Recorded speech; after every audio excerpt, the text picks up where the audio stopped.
नमस्कार, रेशूज़ किचन में आप सबका बहुत बहुत स्वागत। आज हम बचे हुए रोटी की एक ऐसी चटपटी रेसिपी बनाएंगे कि बच्चों को तो बहुत पसंद आएगी। तो कभी कभी हमारे पास बहुत सारी रोटियां बच जाती है, तो ऐसे बचे हुए रोटियों का क्या करना, ऐसा सवाल जब मन में आएगा ना, तो ये रेसिपी जरूर ट्राई करना। आपके पास रोटी ही नहीं बचेगी। तो यहाँ पर मेरे पास बची हुई 2 रोटियां है, ये अब हम साइड में रखते हैं। और यहाँ पर हमें एक बर्तन लेना है। तो यहाँ पर मैंने बड़ा बाउल लिया है और इसमें 1 बाउल जितना चने का आटा मतलब बेसन लेना है। अब जिस बाउल से हमने बेसन लिया है उसी बाउल से आधा बाउल पानी भी लिया है। अब पानी हमें धीरे धीरे से डालना है और अच्छे से मिक्स कर लेना है ताकि इसमें गुठलियां ना हो जाए। और ये बैटर भी हमें ना ज़्यादा गाढ़ा बनाना है और ना ही पतला, इसलिए हमें थोड़ा थोड़ा पानी डाल के ही मिक्स करना है। तो यहाँ पर मैंने फोक का मतलब कांटा चम्मच यूज़ किया है ताकि इससे गुठलियाँ ज़्यादा नहीं बनती है। आप चाहे तो चम्मच या विस्क का भी यूज़ कर सकते हो। सिर्फ हमें ध्यान रखना है कि इसमें गुठलियाँ न रह जाए और इसीलिए हमें ये चम्मच से अच्छे से फेंट लेना है। तो अब यहाँ पर हमारा बैटर तैयार हो गया है और ऐसा बैटर बनाने के लिए मुझे पूरा पानी मतलब जो आधा बाउल पानी लिया था ना, वो पूरा का पूरा डाल दिया है। और ये यहाँ पर ये बैटर देख सकते हैं, जैसा हम केक या ढोकला बनाने के लिए बैटर तैयार करते हैं ना, वैसा ये बैटर बन गया है। मतलब ना ज़्यादा गाढ़ा बना है ना ही पतला, और इसमें गुठलियाँ बिल्कुल भी नहीं है।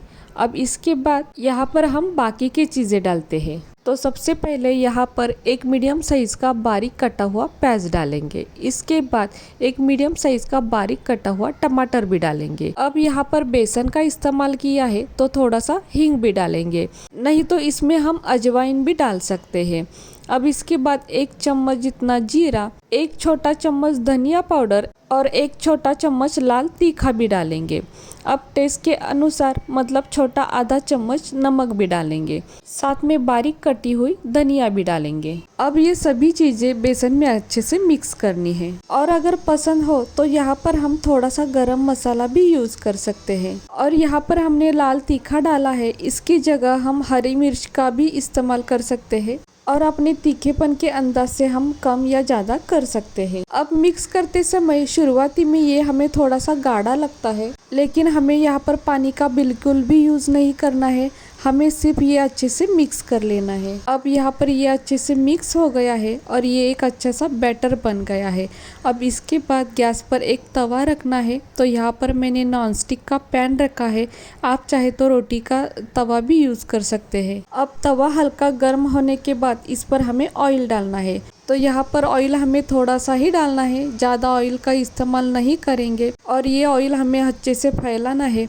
अब इसके बाद जो बची हुई रोटी है वो इस तवे में डाल देनी है और ये रोटी हमें हल्की गर्म करनी है, ज़्यादा सेकने की ज़रूरत नहीं क्योंकि ये तैयार रोटी है।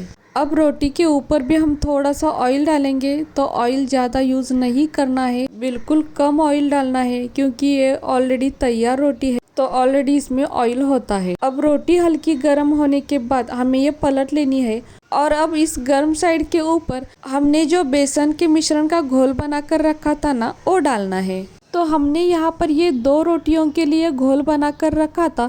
अब इसमें से हम आधा घोल यहाँ पर डालेंगे, नहीं तो हम एक बड़े चम्मच से भी यहाँ पर घोल डाल सकते हैं।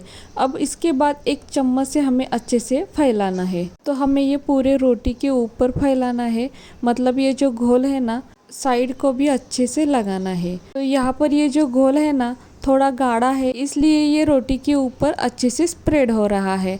अगर ये पतला होता ना तो ये रेसिपी ठीक से नहीं बनती और ये बेसन भूनने में भी ज़्यादा वक्त लगता है, इसलिए बेसन हमें थोड़ा सा गाढ़ा ही बनाना है।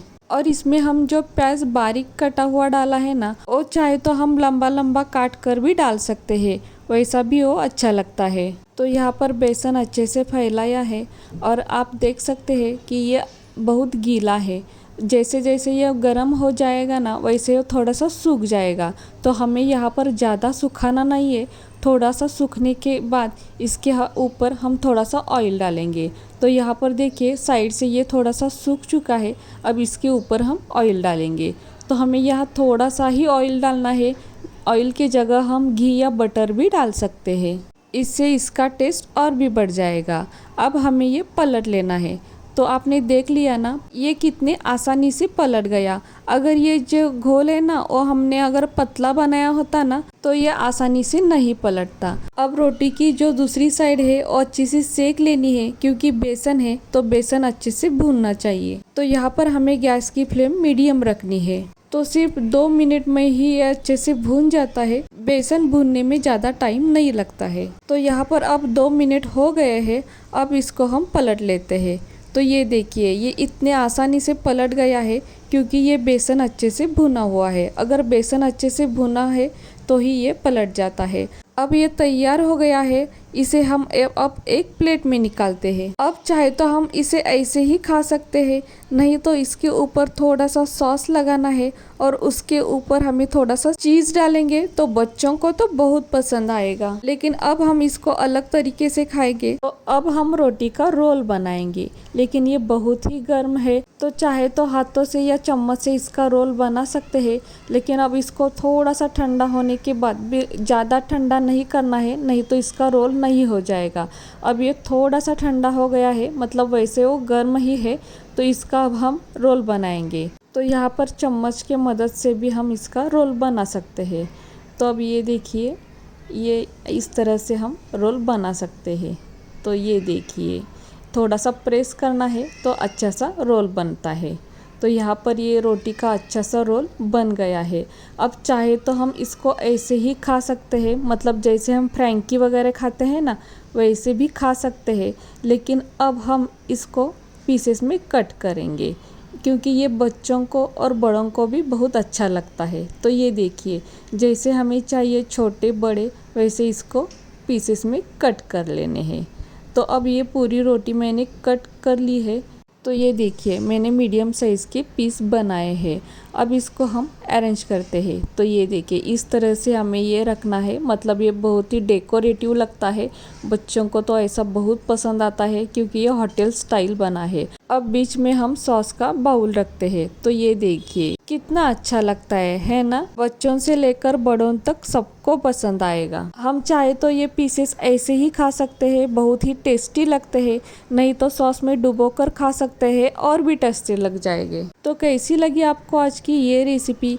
कम चीज़ों से बनती है, कम टाइम में बनती है और इंस्टेंट है। अगर आप एक बार खाएंगे ना तो रोटियां बचने के लिए ज़्यादा रोटियां बनाएंगे, इतनी टेस्टी लगती है। रेसिपी अगर आपको पसंद आई हो तो अपनों के साथ ज़रूर शेयर कीजिएगा। और हाँ, वीडियो अगर आपको पसंद आए हो तो प्लीज़ इस वीडियो को एक लाइक ज़रूर कीजिए। नए हो तो चैनल को सब्सक्राइब कीजिए, साथ में बेल आइकॉन भी प्रेस कीजिए, ताकि मैंने बनाए हुए नए वीडियो सबसे पहले आपको मिलेंगे।